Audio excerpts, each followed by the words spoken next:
Olá, meus amigos, tudo bem com vocês? Como vocês estão? Vamos aqui só concluir aquela parte da minha trajetória que eu iniciei falando no último vídeo. Eu vou concluir para vocês agora aqui.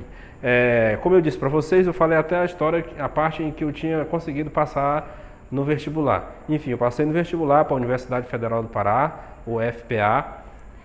E como era uma cidade distante um pouco da que eu morava, então apesar de ser um curso gratuito, eu tive dificuldade com relação à questão de pagar aluguel e manutenção. E meu pai me disse assim: agora não consigo te ajudar, ou você adia um pouco esse sonho, ou vê como você faz aí. E aí eu resolvi apostar e fui morar nessa cidade e estudar lá também. Consegui morar de favor na casa de um senhor que morava na mesma cidade que eu, mas tinha essa casa nessa cidade lá onde tinha a universidade, na cidade de Altamira. E aí eu morava numa região onde hoje ela já praticamente ela não existe, que ela foi desfeita, porque quando o rio tinha as enchentes, o período de chuvoso e a enchente, a água represava e ela passava por baixo dessa casa lá, que ela é construída de madeira suspensa, a área embaixo era embrejada. Agora que construída a hidrelétrica, como teve que represar o rio, essa parte ela foi toda desfeita e reconstruída novamente agora para a hidrelétrica.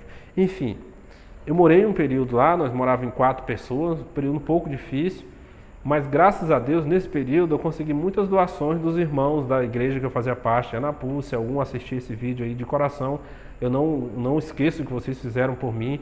Chegavam a juntar sacos assim de alimento, os irmãos que eu já conhecia, convivia, e mandava para mim a manutenção. Alguns me ajudavam financeiramente. Me recordo de uma situação quando eu não tinha mais alimento, que o Pedro, se ele estiver também assistindo, ele vai saber do que eu estou falando, me emprestou o cartão dele para que eu pudesse me manter durante o mês lá, eu e as pessoas com quem eu morava lá na casa. Fiquei por um período nessa casa, não era a condição ideal, mas graças a Deus era o que eu tinha para me manter. E aí um desses rapazes que na casa onde eu morava lá, ele se envolveu numa confusão com uma gangue. Quem é de Altamira vai saber, numa época tinha a gangue do Raizal, eu acho. A Saizal era Raizal, o nome do setor. E ele acabou se envolvendo. Eu sei que enquanto eu dormia, que eu acordei, eles estavam querendo arrebentar a casa, que era de madeira. Eu pulei um quintal, saí só com calça e sem camisa, pulei um terreno embrejado que eu nunca tinha passado nem de dia. Eu passei a noite por lá, descalço, passei a noite rodando. Depois que ocorreu isso, eu fui para a casa de um outro conhecido meu, que ele estava resolvendo voltar com a esposa e tinha uma casa muito grande e queria que eu cuidasse da casa. Beleza, eu fui lá, fiquei uma semana, saí de férias, né? Fui para a cidade onde eu realmente morava. Quando eu voltei, minhas coisas já estavam todas embaladas lá, só para retirar, porque ele tinha mudado de ideia e tinha alugado a casa. Aí voltei para essa casa novamente, onde eu contei para vocês no começo que eu fiquei lá no começo, tive algumas dificuldades. Nesse lugar eu fiquei algumas semanas só, e aí Deus enviou um conhecido meu já de algum tempo, que tinha uma mãe que morava na cidade de Altamira, e eu fiquei na casa deles pro restante do meu curso, mais de 3 anos, quase 4 anos, na casa da Dona Amélia. Foi uma segunda mãe para mim, uma senhora que eu tenho muito carinho por eles, porque eles me acolheram lá, e eu ajudava com eles em algumas coisas da casa, mas graças a Deus eu me mantive por lá. No começo tudo foi muito difícil, porque eu estudava 2 períodos, eu estudava de manhã, manhã toda, e à noite. Então não era muito fácil para conseguir um emprego só meio período. E ainda tinha que fazer vários trabalhos. E eu não conseguiria trabalhar na faculdade, só poderia concorrer à bolsa a partir de 1 ano. Então, o primeiro ano eu me mantive mesmo na graça de Deus e com a ajuda dos meus amigos e irmãos da igreja, principalmente da igreja de Anapu, que me ajudaram muito. Todos que estão aí me ouvindo, se você me ajudou naquele período, sabe que eu guardo você no meu coração por tudo que você fez por mim naquele período. Mas graças a Deus, passado esse ano, eu pude concorrer à bolsa. E aí tinha algumas bolsas que pagavam um pouco menos, mas Deus me abençoou com uma bolsa que pagava um salário assim. Naquela época eu ganhava R$ 1.000 por mês, o que hoje era assim, inadmissível para alguém que trabalhava meio período, e hoje era bem valorizado naquela época. Eu fui trabalhar com o Pronera. Se alguns amigos aí que foram Pronera, os ex-Proneras, estiverem me vendo aí também, sabem do que eu estou falando. Fui trabalhar com eles, dar assistência. Era um programa do governo federal com a educação do campo. E aí, assim, foi daí que começou a aliviar muita coisa. E Deus me abençoou. E eu trabalhei e eu consegui comprar algumas coisas para me manter. A minha situação era tão difícil que quando eu cheguei na faculdade eu não sabia ligar um computador. E aí, como é que você faz na faculdade? Todos os trabalhos digitados, eu tive que aprender do zero rápido, fazer um curso rápido ali e ir na prática mesmo,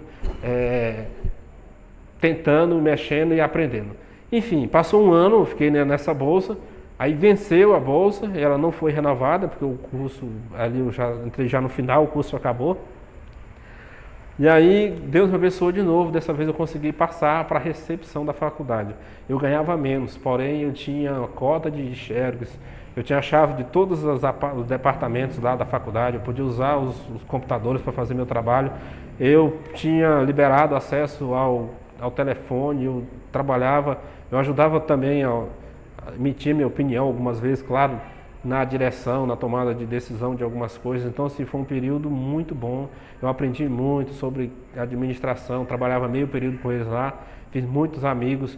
Então, esse período eu fiquei até o final, eu tinha toda a liberdade, tinha todas as chaves da faculdade na Universidade Federal do Pará. É um período muito bom que eu guardo com muita saudade. Dona Creuza, não sei se ela vai chegar a ver isso aqui, Rainério, Patrícia, o Arno. Então são pessoas que eu lembro muito. Enfim, quando eu estava próximo de concluir o curso, eu fiz parte de algo assim que fez muita diferença na minha vida. Foi a coordenação da SICA. SICA era um movimento que ele ainda existe hoje. Eu acho que os alunos de agronomia junto com os alunos de engenharia florestal, mas nesse período era só os alunos de agronomia que coordenavam, era um movimento coordenado por alunos. E eu aprendi demais, porque a gente organizava, trazia mais de 1000 pessoas para participar, minicursos, palestras, tinha que organizar, trazer palestrantes de todas as regiões do Brasil, organizar espaço para as pessoas ficar. Dava trabalho demais, nós virava à noite, ficava todo dia, tinha reunião, mas eu cresci demais com isso, eu evoluí demais. Se algum amigo aí que estava comigo nessa coordenação, participei da coordenação de 2 SICAs, ou antes, as pessoas que criaram isso daí, assim, saiba que isso fez a diferença na minha vida e de muitas outras pessoas, ou que ainda estão na coordenação da SICA. Bom, aí eu concluí o curso, eu fui um da minha sala, eu era um dos mais adiantados com relação ao TCC, eu estava próximo a toda a parte de pesquisa, ela estava pronta, era só redigir alguns textos e concluir e apresentar. Mas aí eu concluí o curso. Antes de concluir o curso, eu vim na cidade de Araguaína, eu abri uma empresa no meu nome para o meu pai cuidar, e aí passamos por muita dificuldade, porque ele não tinha experiência com empreendedorismo, e em algum momento eu vou falar alguns erros que eu cometi, e é por isso que eu criei esse canal, alguns erros que eu cometi que eu gostaria que quem vai começar não cometa esses erros. Eu cometi, e aí quando pensou que não, estava muito endividado, muita situação muito difícil, então quando eu terminei meu curso, não deu nem de apresentar o TCC, eu já tive que vir correndo para cá. E aí, por falta de experiência, por não ter procurado ajuda, eu me afundei em muitas dívidas, muitas dificuldades, tive problemas com relacionamento também, de um noivado que a gente terminou. Então, acumulando tudo isso, eu entrei em depressão, eu tive muita dificuldade para terminar meu TCC 2 anos depois que eu consegui concluir. Eu tinha muitos problemas psicológicos nesse período que eu precisei tratar para depois concluir. Eu estava terminando a agronomia e vim trabalhar com a administração de empresa, uma pequena empresa toda endividada, com gestão de pessoas e gestão de negócio. Então foi assim, um choque muito grande de realidade, mas graças a Deus superei. Apareceu o Sebrae, que em outro momento eu volto para contar isso para vocês na minha vida, e que me manteve. E hoje amo o que faço, gosto, estou aqui porque eu gosto, e eu lutei muito para abrir as portas para que Deus me conduzisse. Enfim, esse é um resumo. Espero que todos tenham entendido. Falem depois o que vocês acharam. Se alguém se encaixou nessa história aí, deixe seus comentários. Que Deus abençoe.